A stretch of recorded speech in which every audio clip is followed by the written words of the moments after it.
Now in this video we're thinking about rhesus factor incompatibility leading to hemolytic disease of the newborn, and this is a complication whenever, or a potential complication, whenever we have a rhesus negative mother and a rhesus positive father. And the rhesus factor that we're considering as the most antigenic is factor D. So when we're talking about the rhesus factor, we're really talking about the D rhesus factor. Now when we think about red cells, as you know, the ABO blood grouping system is on the surface of the cell. And with the ABO groupings, there are naturally occurring antibodies in the plasma, immunoglobulins. But the rhesus factor, which is present on the surface of the red cell, which we can just represent as a kind of oblong, this protein is present or absent. So this is present, so we've turned that into a rhesus positive cell. But there are no naturally occurring antibodies to the rhesus factor in the plasma. But if rhesus positive blood is mistakenly given to someone who is rhesus negative via a blood transfusion or from a fetus, and we give that to someone who has got rhesus negative blood, they have no rhesus factor. Now, before they had no rhesus factor antibodies in their plasma. But now, if they're exposed to the rhesus factor antigen, they will produce rhesus factor immunoglobulin type Gs. They will produce IgG antibodies. And these are going to be Y-shaped molecules like this, with a specific receptor for the rhesus factor present in the end of the immunoglobulin. So these rhesus factor antibodies, the IgGs in this case, will only be produced by a recipient who is rhesus negative, who is exposed to rhesus positive blood. That is the essence of the physiology. Now let's think about the situation where there's a rhesus positive father and a rhesus negative mother. That means there is a 50% chance or 100% chance of the fetus being rhesus positive, depending on the genotype of the father. So whenever there's a rhesus negative mother, if there's a rhesus positive father, this is a potential complication that we can develop this hemolytic disease of the newborn. Now, what is it that's going on here?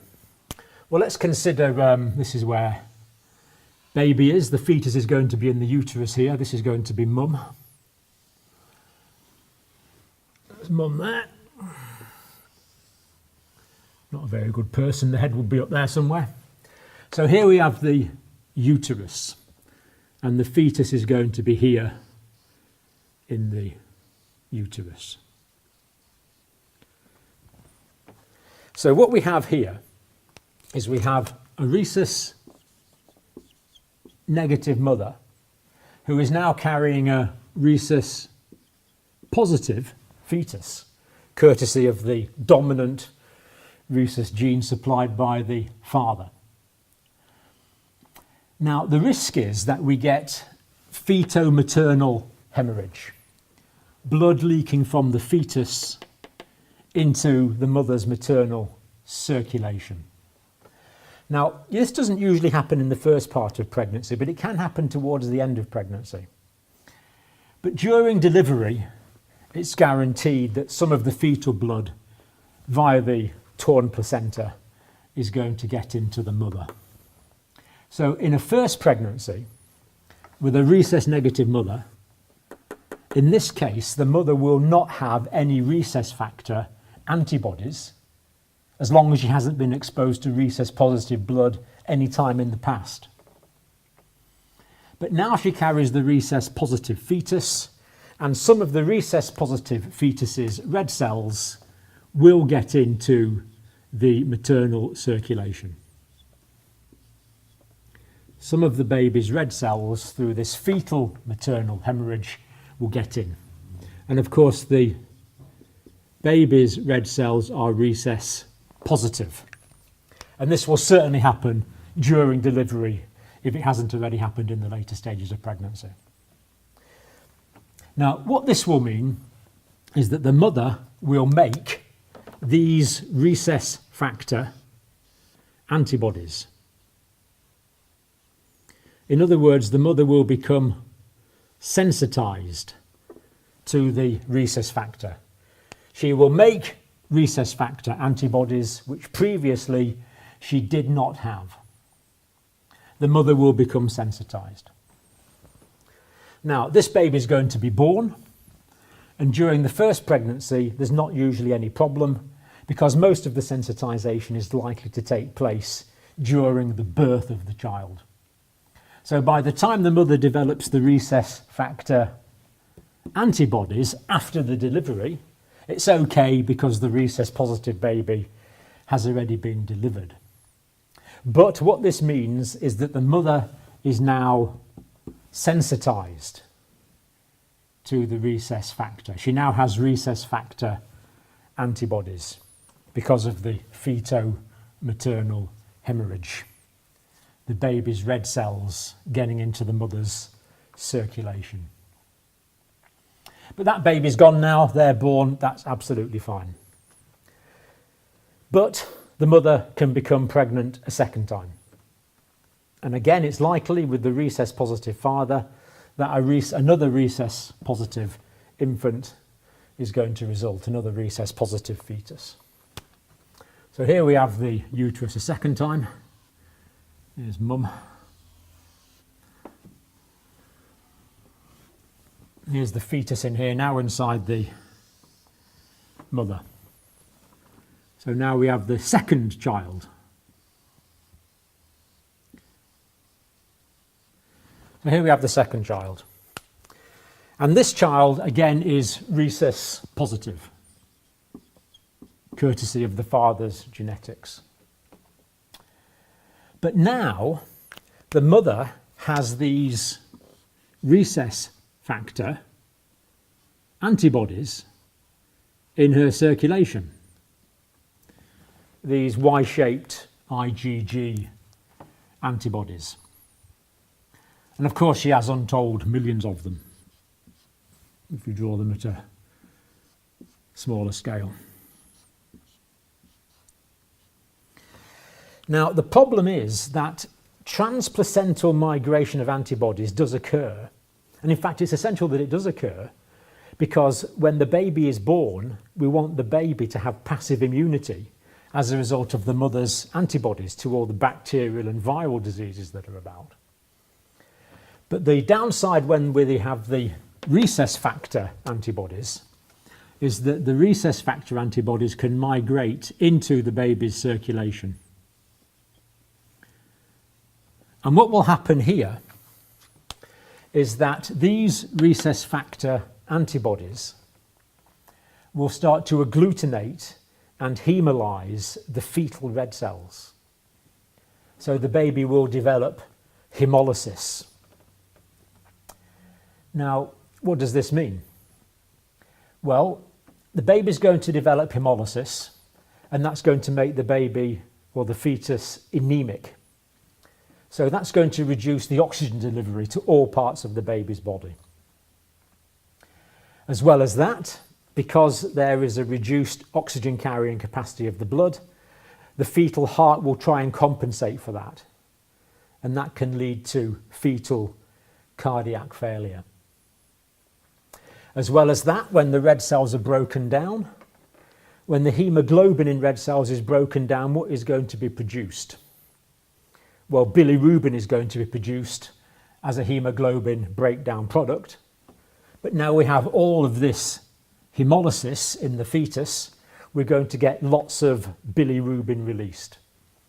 And the bilirubin is particularly toxic for neurological tissue. So it's going to damage brain development.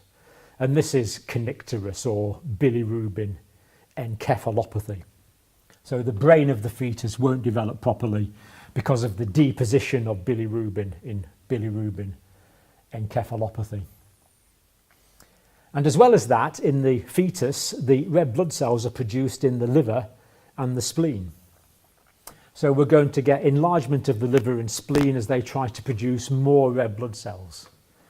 So the fetus is going to develop a splenomegaly and a hepatomegaly. And as the hepatomegaly develops, the liver gets bigger, the liver function is going to be reduced. So the fetus is going to have reduced liver function. And the albumin is made in the liver. And the albumin is responsible for generating the oncotic pressure in the blood. And it's this oncotic pressure that generates the osmolarity in the blood, which is going to suck in the tissue fluids back into the intravascular compartment. So because the baby is going to be hypoalbuminemic, because they're not producing the albumin, the baby can also be edematous. So what we can end up with is a delivery of an edematous anemic baby with bilirubin encephalopathy, with brain damage, and of course the child's going to be jaundiced because of the bilirubin as well. In more severe cases, there can be intrauterine death and the child will die. Now, if this is recognised in modern units, some units will perform a intrauterine blood transfusion, which of course is a very technical procedure. Other times the baby will receive blood transfusions after birth. But it's rather hard to undo any damage caused by the bilirubin encephalopathy. So what we need to do is prevent this condition from happening. Now, in the first pregnancy, we've said that some recess factor antigens are going to get into the maternal circulation. Now, if there was lots of antibodies there already that we put in, if we gave the mother an injection of anti-D immune globulin, then as soon as the fetal cells came in from the baby, they would be mopped up by these antibodies that we've injected. So that's exactly what we do. Now, a lot of units will give an injection of anti-D at about 28 weeks in pregnancy. But the critical point is to give an injection of the anti-D antibodies. It's a form of passive immunisation of the mother, really, to give that immediately after birth or as soon after birth as we can, or certainly within the first 24 hours. And then that means that any of the fetal red cells that of course are rhesus positive, that have got into the mother, will be quickly agglutinated and hemolyzed by these antibodies that we have given. But because this is a passive immunisation, within a few months the mother will have got rid of all of these antibodies, and the key thing is she will not have produced her own. So by giving the anti-D, we're giving these anti-recess or anti-D immunoglobulins. That's mopping up, a bit like a sponge, all of the fetal red cells, getting rid of them very quickly. Probably within hours it'll collect all of these fetal red cells and break them down. And that means that the time that the mother is exposed to the recess factor antigen is very short, and she will not have time to produce her own antibodies. That means for a second pregnancy, the mother will not have been sensitized. The mother will not have the recess factor antibodies. Therefore, they will not be able to migrate into the fetus. Therefore, the fetus will not develop hemolytic disease of the newborn. So an absolutely classic example of where prevention is better than cure.